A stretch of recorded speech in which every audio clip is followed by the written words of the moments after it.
Programme news watch में एक बार फिर खुशामदीद कहते हैं आपको। और अब हम बात करेंगे कराची की।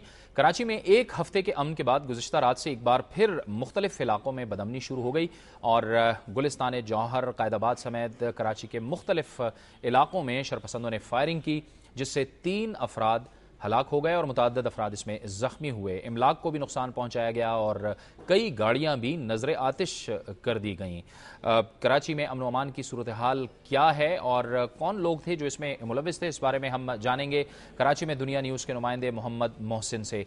जी मोहसिन, बताइए कि ये जो गुज़िश्ता रोज़ जो कुछ हुआ है कराची में, ये किन किन इलाकों में ये हुआ है?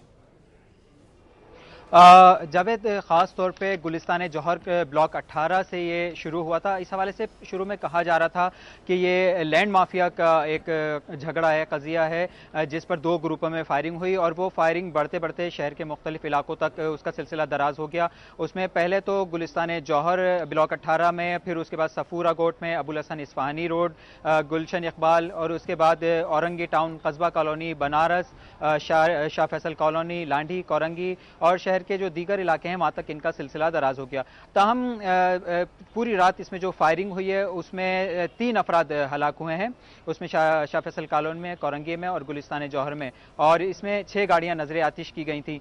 इस हवाले से जावेद, माजी में भी मीडिया की जानिब से और जो गुलिस्तान जौहर के रिहायशी हैं उनकी जानिब से हुकूमत की तवज्जो दिलाई गई बारहा कि जो पूरा एक अलग शहर है गुलिस्तान जौहर फ्लैटों का, तो वहां पर बहुत से नापसंदीदा लोग हैं, वो असलह के साथ सरे शाम ही वहां पर गश्त शुरू कर देते हैं और खासतौर पे जो फ्लैट्स की छतें हैं वहां पर वो अपनी पोजीशन संभाल लेते हैं। तो इस हवाले से गवर्नमेंट से बारहा कहा गया कि वो एक्शन ले, ताहम वो एक्शन नहीं लिया उसने, और माजी में भी इस किस्म के वाकयात देखने में आए, जैसा कि कल एक वाकया शुरू हुआ और उसकी कशीदगी आज सुबह तक देखने में आई।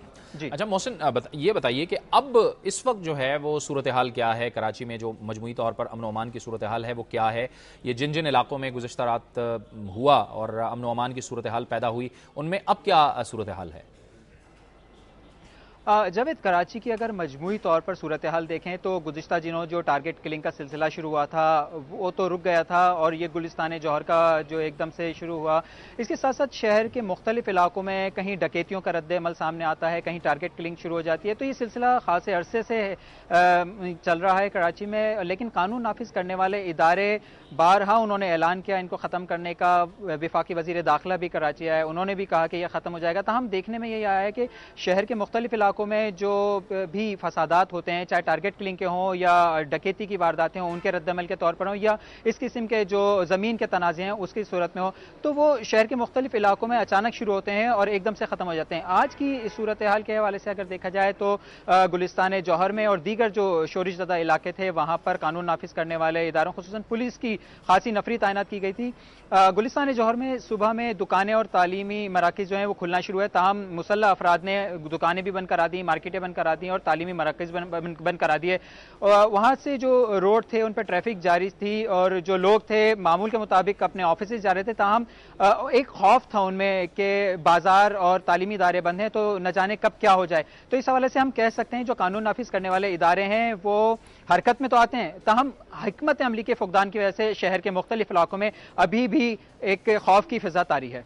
मोहसिन, आज इन हालात के बावजूद जो सिंध तरक्की पसंद पार्टी है, उसके सिंध नेशनल तरक्की पसंद पार्टी जो है उसकी भी रैली हुई और ज़ाहिर है कि इन हालात के बावजूद एक पुरअमन रैली थी। वो बताइए कि उस रैली की क्या सूरत हाल रही?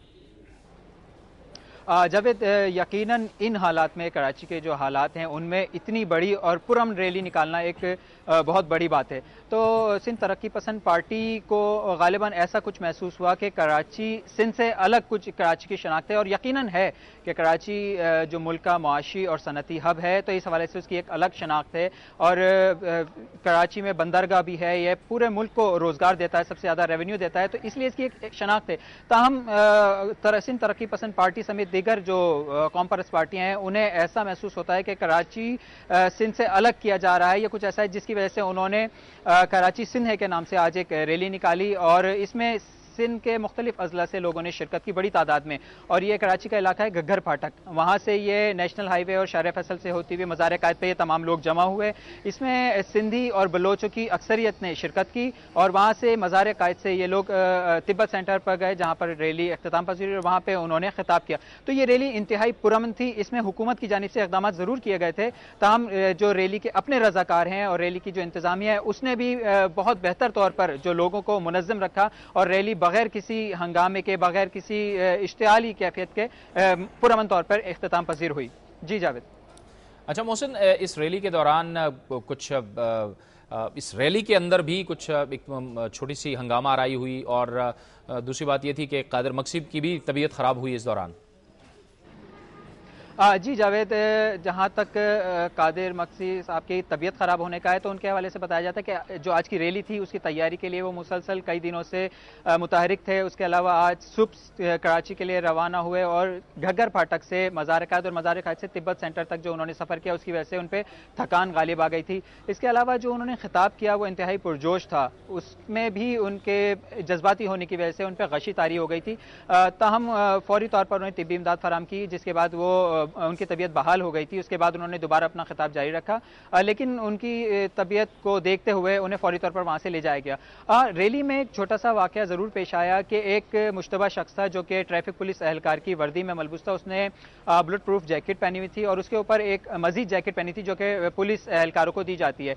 और वो उसके बारे में कहा जाता है कि उसकी तबीयत भी अजीब सी लग रही थी और वो ज़बरदस्ती कोशिश कर रहा था कि रैली के जो शुरका हैं और कायदीन हैं उनके दरमियान में जो एक रस्सी बांधी गई थी वो उससे गुजरने की कोशिश कर रहा था। पहले तो रैली के शुरका ने उन्हें आराम से समझाया कि वो आगे ना जाएं, ताहम जब उन्होंने ज़बरदस्ती की तो रैली के शुरका ने उनकी तलाशी ली और वो अपनी जब शनाख्त पेश नहीं कर सके तो रैली के शुरका मुश्तइल हो गए। इश्तियाल में आके उन्होंने उस शख्स पे तशद्दुद किया। तमाम जो पुलिस वाले थे फ़ौरन पुलिस की नफरी आ गए, उन्होंने उस शख्स को अपनी हिरासत में लिया और वहाँ से उसको फौरी तौर पर ले गए।